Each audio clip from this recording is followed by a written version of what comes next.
Hello dear students. I hope that all of you are in colorful dresses.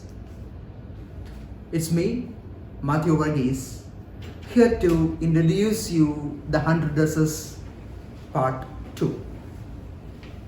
You have already learned part 1, I know that. And this is part 2 of the 100 dresses. Who is the author of the 100 dresses? It's L. Bizot Esther. L. Bizot Esther is the author of the 100 dresses. And this is the author, L. Bizot Esther. Okay, before starting part 2, let me tell you the summary of part 1. Okay, then only we will get the continuation here. Okay, let me ask you a question before that. Who are the characters that you have met in part 1? Can you tell me the first character? Yes, of course, Wanda Petronsky, right? Second one, Peggy, yes. The third one, Maddie, yeah, very good. So these are the main characters that you have already seen. So Wanda Petronsky was a poor Polish girl who lived in Varghese Heights. She joined in an American school where she was teased by the students for her strange name and the faded blue dress she wore every day. Peggy and Maddie were close friends. Peggy often made fun of Wanda by asking her about her 100 dresses. Maddie wanted Peggy to stop teasing Wanda, but she could never do it. For the last few days, she was absent in the class. On the 4th day, the result of the drawing competition was published. Everyone thought that Peggy would win the prize. But who has got the prize? Who has got the prize? Yes, it is Wanda. But it was backed by Wanda for drawing 100 differently designed dresses. Everyone was astonished to see the 100 dresses of Wanda and admired her creativity in her absence. So, this is the short summary of part 1. Now you have recollected the story of part 1, right? Yes. Now we shall move to the part 2. So all of you, please be ready with your textbook and your pen. Okay. While the class was circling the room, the monitor from the principal's office brought Miss Mason a note. Miss Mason read it several times and studied it thoughtfully for a while. Then she clapped her hands. Attention class, everyone back to their seat. Yes, this is the introduction of part 2. There you can see the teacher. Who is the teacher? Miss Mason. Miss Mason is in the class. The result is already published and the students, the class was circling the room. That means the students, they were circling the room. They were merrymaking. They are enjoying themselves. And that time, a monitor from the principal's office brought a note. And after reading the note, immediately she called all the students, or she ordered all the students to go back to their seat.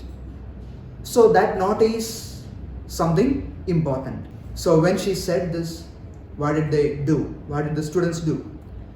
When the shuffling of feet had stopped and the room was still and quiet, Miss Mason said, I have a letter from Wanda's father that I want to read to you. Miss Mason stood there for a moment, and the silence in the room grew tense and expectant. The teacher adjusted her glasses slowly and deliberately. Her manner indicated that what was coming, this letter from Wanda's father, was a matter of great importance. Everybody listened closely as Miss Mason read the brief note. So she called the students and everyone went back to their seats and they sat there. And everyone was expectant. because they wanted to know what was written in that particular note. And they want to listen about Wanda Petronsky. So this is the note that Miss Mason has got. Miss Mason read the brief note. Dear teacher, my Wanda will not come to school anymore. Jake also. Now we move away to big city. No more holoplaque. No more ask why funny name. Plenty of funny names in the big city. Yours truly, Jan Petronsky.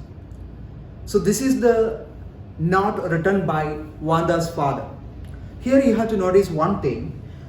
They want Wanda and her brother Jake. Jake is her brother. Wanda and Jake won't come to the school anymore. The letter says that they have moved to a new city. Why?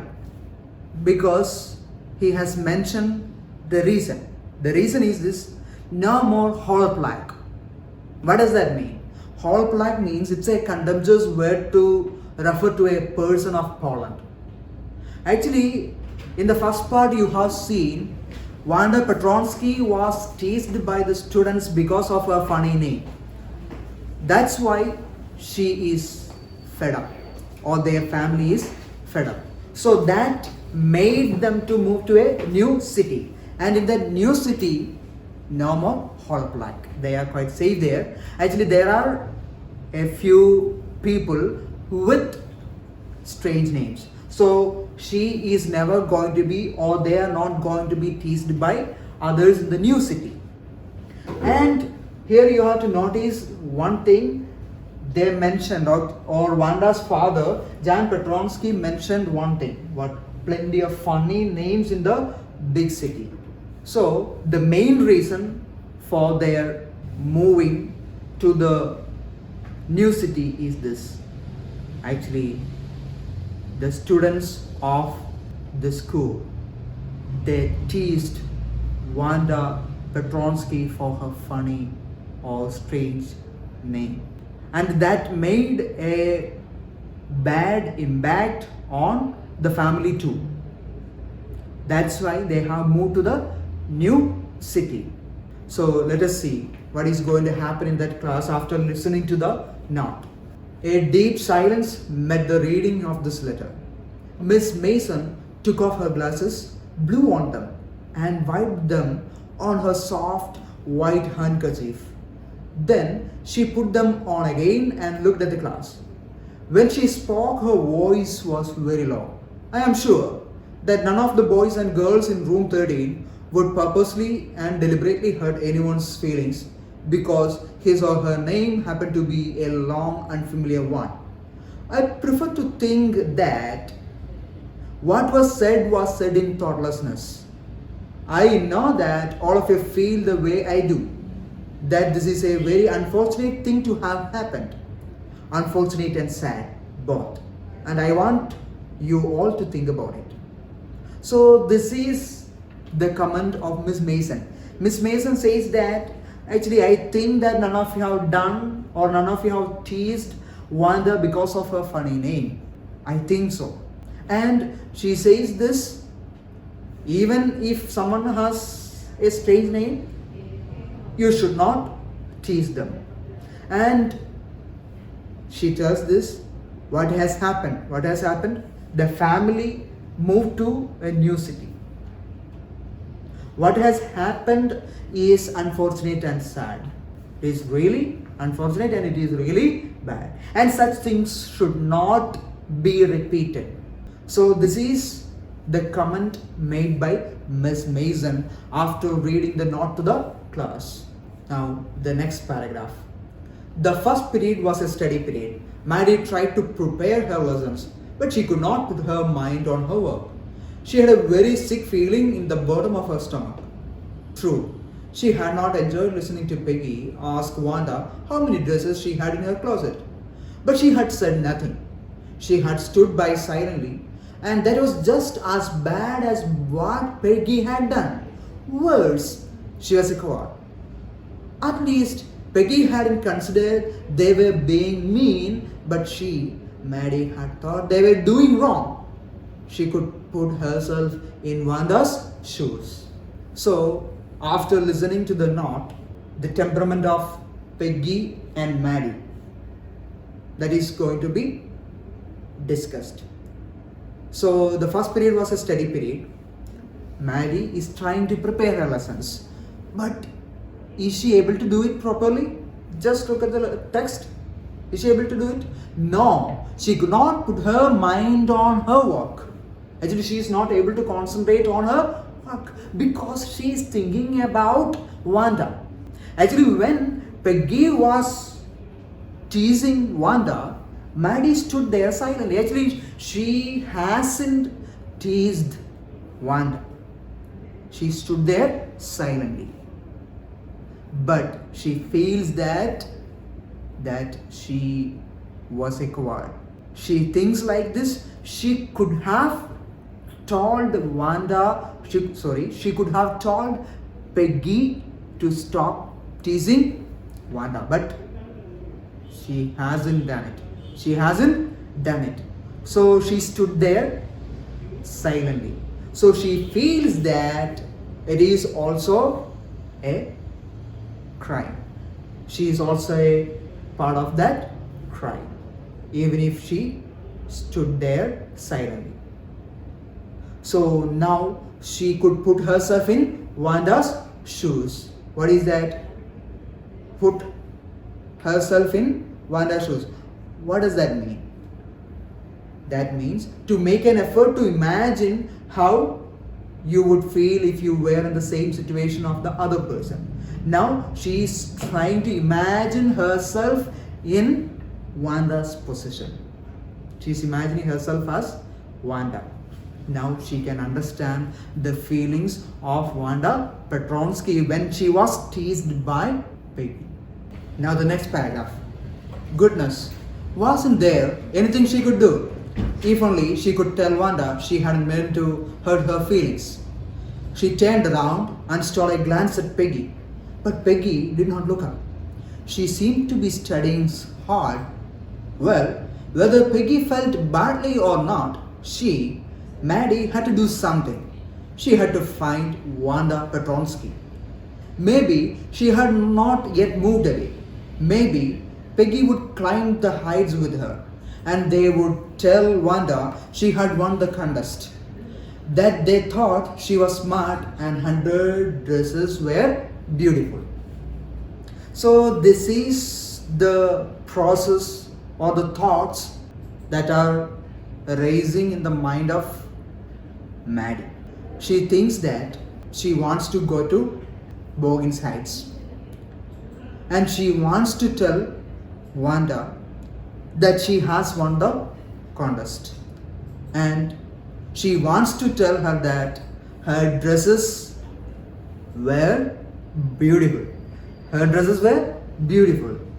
The drawings were beautiful. She wants to do all these things with or without Peggy. But what about Peggy? What is she doing there? She seemed to be studying hard. Here you have to notice one thing. Maddie is not actually not able to concentrate on her work, but Peggy seemed to be studying hard. Actually, her conscience is actually affected. It is deeply hurt by that incident. But Peggy seemed to be okay. So she wants to meet Wanda Petronsky to tell her that her paintings were really beautiful. So let us see what is going to happen to Peggy, Maddie, and Wanda. When school was dismissed in the afternoon, Peggy said with pretended casualness, "Hey, let's go and see if that kid has left the town or not." So Peggy had the same idea. Maddie glowed. Peggy was really alright. Yes. So what happened? The school was dismissed. The time is over. So they are going back to their homes. And Peggy has approached Maddie and said, casually, let's go and see if the kid has left the town or not. Earlier, when Maddie looked at Peggy, she seemed to be studying so hard. But was she studying or thinking about Wanda?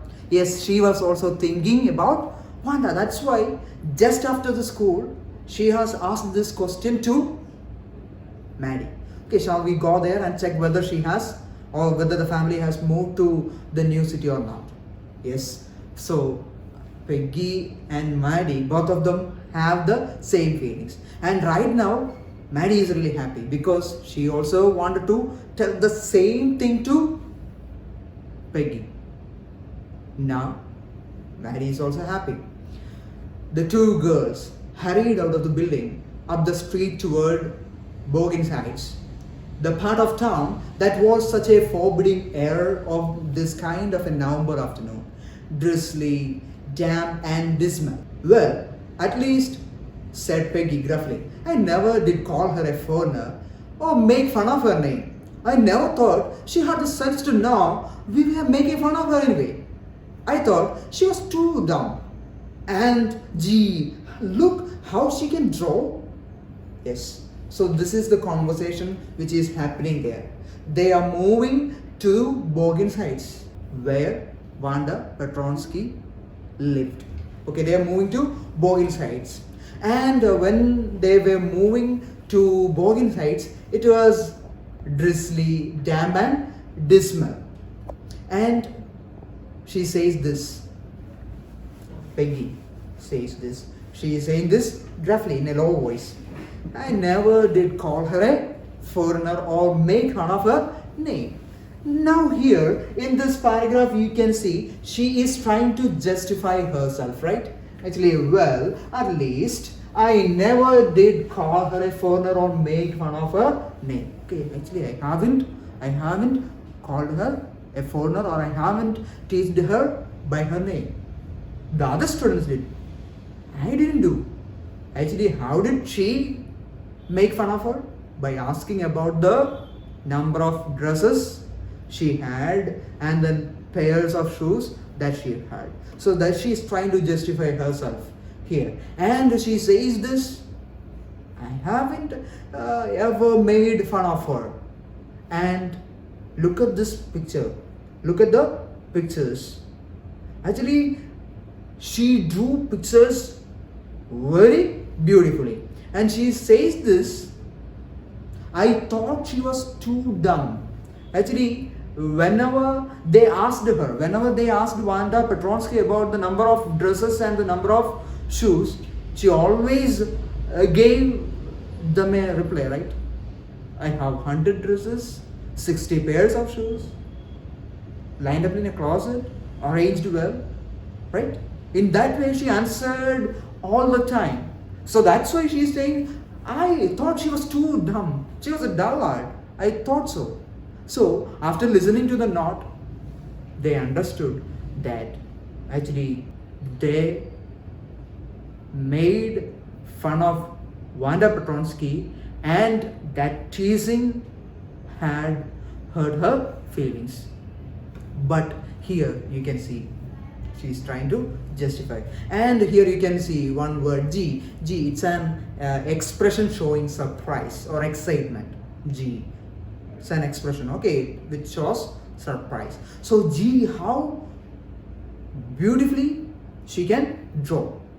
So here you can notice the positive side of Peggy. She is admiring or she is appreciating the real talent of Wanda Petronsky. Even if she is trying to justify herself, she has a positive side. What is that positive? She is ready to appreciate the caliber or the creativity of Wanda Petronsky. Maddie could say nothing. All she hoped was that they would find Wanda.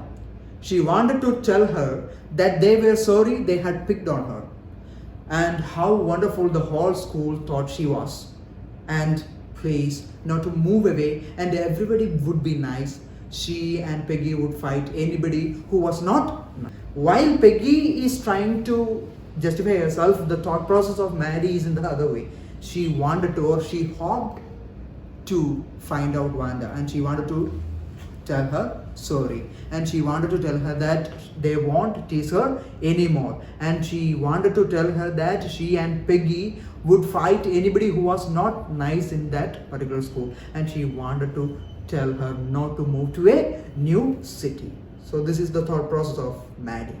Okay, dear children, have you noticed the difference in their thought process?